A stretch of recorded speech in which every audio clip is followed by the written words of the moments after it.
remember one time, I had, to make a long story short, I had fell in love and I was in a relationship. And in the relationship, I realized that this is not the one for me, and I had to end it. But after ending it, it was very depressing to me that I thought, you know what I mean? And I knew that I had to go forward by myself, and I was very depressed. And I had lost my job, and I had really got really depressed. And I here I got a ticket. I think it was a parking ticket. Might have been a seatbelt ticket. Either one, parking or a seatbelt. I got a ticket. I moved, and when you get a ticket, that's probably right. When they give you a ticket, you don't get the ticket right there on the spot. They mail the ticket to you. And I had moved. So when they mailed the ticket to me, I didn't receive it. And since I didn't receive it, if you don't pay the ticket, it triples, it quadruples on the whatever. So it was like I think it was like a $300 ticket, and it turned into like a $3,000 ticket. And I went to court to tell them that I didn't know, and I was like, okay, we hear you. And you got 5 days to come up with $3,500 or you're going to jail. And I was like, okay. So then I went back and I'm broke and I'm still depressed and like, I don't know what to do. I don't have the money, so I'm pressed. So like I went back and I told the judge, like, I don't have the money. I'm sorry, I'm broke. Like, there's no way he's gonna just take me to jail. Boom, you're going to jail. So I'm going to jail. So like, I lock him up. I'm in there, and even in the beginning part, for some reason the tattoos that I have, they felt that they were gang related. So they put me in a gang module. And when they put me in the gang module, also I felt that they felt that I don't know, but I got the tour. I got to go to all the places, even Wayside. I got to go all the way around for some reason. And in the gang module, in Wayside, it was fascinating because I was in a Crip module. And when I went in there, first of all, what I want to say, the reason why I did this is because I'm not pro or anti-gang, because I was a runaway and I was being abused. So when I ran away from my family, the streets took me in, and those people became like my family, and literally like they took me in immediately. And like, sometimes when I didn't even ask, they would take me in, and they always took me in. So like, they really meant a lot to me. So if you call those people and me hanging out together a gang or whatever, and you hurt those people, I was at a point in my life that I didn't have value in my life. So you hurting those people, I was willing to give my life. So I understand gang mentality, but I wanted to tell this story that I was in there in the gang Crip module, and that when I came in, when I was in Wayside, it's like a barracks. It's like beds, like I think it's like 50, 100 beds, maybe 200 beds. It's like a warehouse, and then there's beds all in it. So when you come in, they're all stacked everywhere, and when you come in, you're assigned a bunk. And like, I didn't care, but everywhere I went in that Crip module, I really didn't bother anyone. I just, I'm already depressed. I have my own problems, you know what I mean? I'm already depressed that I've lost my relationship, I lost my job, and now I'm in jail, you know what I mean? I kind of, in my mind, I was thinking like, I deserve this. So I was just trying to write it out in my depression. But in there, a lot of dudes took care of me, and they were really nice to me. And when I got into the Wayside in the barracks and I got my bunk, somehow I don't know if they gave it to me or I don't know how it worked, but I got the bunk under this OG. And the OG, the guy that was under him had to move. And the guy that had to move wasn't happy. He really wanted to be in that bunk with that dude. And I didn't know anything about any of that. So when I got in there, the dude who had to move was a bit tight. You know what I mean? He was looking at me like sideways a little bit all the time. I understand, you know what I mean? And so we're in there, and you know, they ask you who you are.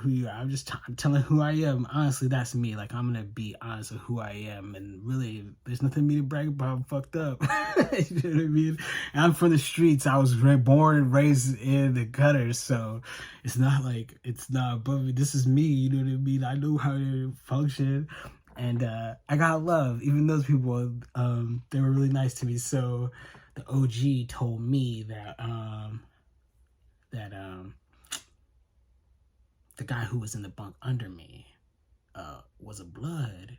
And I was like, what? And he was like, yeah, I guess that he had I don't know, something bad, his OG, maybe something happened to his OG, but the dude really liked him, and all the dudes liked him, respect him, because he wasn't no punk, and he was like he seemed like a solid, everyone seemed solid, but it fascinated me that they took care of him, and he was like a blood. He was like in there with them. And I thought that was really fascinating because they always show like the negative. And I get it, yes. There is negative to gangster because we're killing people. Yeah, I get it. But also, to be in the gang, you can't, it's not like they don't rah you to the gang. Like these people really do, even if it's not the same type of love that you consider love. Like in these situations, this is better than what we've been getting. You know what I mean? I'm telling you, you have parents who like putting guns to your head, or people burning you with cigarettes, other people molesting you, and then you have these young guys here who like, just come on through here, we'll have good times, we'll laugh, we'll hang out, you know what I mean, we'll sing songs, nigga. It's a family. There's no way to others say it. And I just wanted to say that because there's really no way to put that in any type of context in a conversation about how fascinating that I found it that these are hardcore Crips. It wasn't like it was no soft. They had people going like, "Yo, catch the fade in the back." So they were like, anytime there was always people. I told you also there was a dude in there that was like, stood up like radio, and the radio means everybody shut the hell up. And he was like, I'm gonna be here for life. So I want any of y'all know that if I have any squabbles with you, if I knock you out right after I knock you out, I'm fucking you. And I was like, what? Like, he's talking to you guys, not talking to me, dog. Like, and then everyone went back to what they're doing, and I was just shocked right there, like, what? Like I realized, like, this is not a place for me. You know what I mean? Like, I never want to be in a place where the conversation in the air is, if I knock you out, I'm going to have sex with you. That's a place where I don't want, already the ratio of women to men is off for me already. You know what I mean? There's aromas that I do not, I'm not okay with, you know, everything. There's nothing here that's like, I can't groove with this. And that's no judgment to everybody. Everybody has their own thing, you know what I mean? Like, I like spaghetti, you know what I mean? My favorite food is hoagies and cheesesteaks. That's not really even nothing really grand or nothing like that, you know what I mean? My favorite rappers right now are Griselda, not even on the charts, not really doing that. Like, whatever you like is whatever you like, and I don't like any of that. So I was thinking it's fascinating. Also, another thing that's fascinating in their culture, this gang culture in Los Angeles, that there's a tradition of catch the fade. You know what I mean? Like, I always thought that was fascinating, like, catch the fade. Like, because I assumed I'm from a place where violence is just violence. Like, it's not like we don't have any rules to it. There's no laws. There's no tradition of how it goes. It just goes violent. You know what I mean? Like, it's just violent. But here there's protocols and procedures and things. And I think that's cool because the fact that it ratchets up is one thing, but there's many times like, dudes, like, if you have a problem, we could just go out here and we can catch this fade. So they're just gonna fight and then get it over with. But I don't want to fight, period, but at least it's over like that is cool. You know what I mean? I'm gonna hope that it never goes like, I wish that we get to a point where like, hey, you got a problem with me? Hey, let's talk about it. You know what I mean? That would be cool too. Hey, let's go to lunch. You know what I mean? Hey, how about we start a business? You know what I mean? Let's make some money. I see now, even in rap, like they're going to a point where if we have a rap beef, let's do a versus on it. But yeah, I think that there's beauty in gang shit. It's tribalism. I can't, regardless of what you say, I have no dog in this side of either one. I've had friends that are from Bloods. I have friends that are from Cribs, and I'm from Philadelphia. I'm not, yeah, you know what I mean? I love it all. I love Snoop. I love Game. All of it's dope.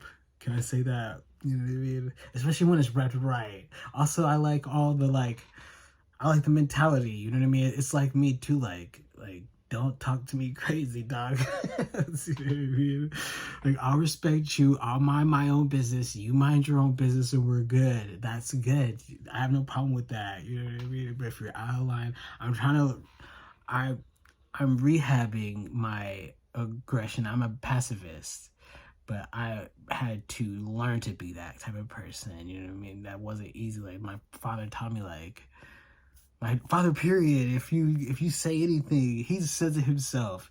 If he had a gun, he doesn't want to get a gun because if he had a gun around him, people would die.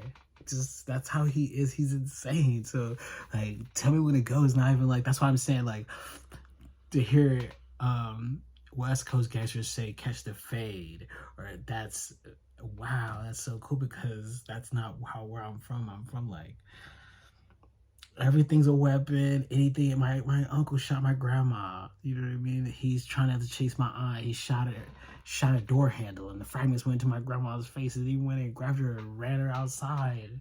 You know what I mean? Like, I only know about my dad. He threw hot grease in my mom's face in front of me. So I don't know. To see these kind of things is nice that there's rules.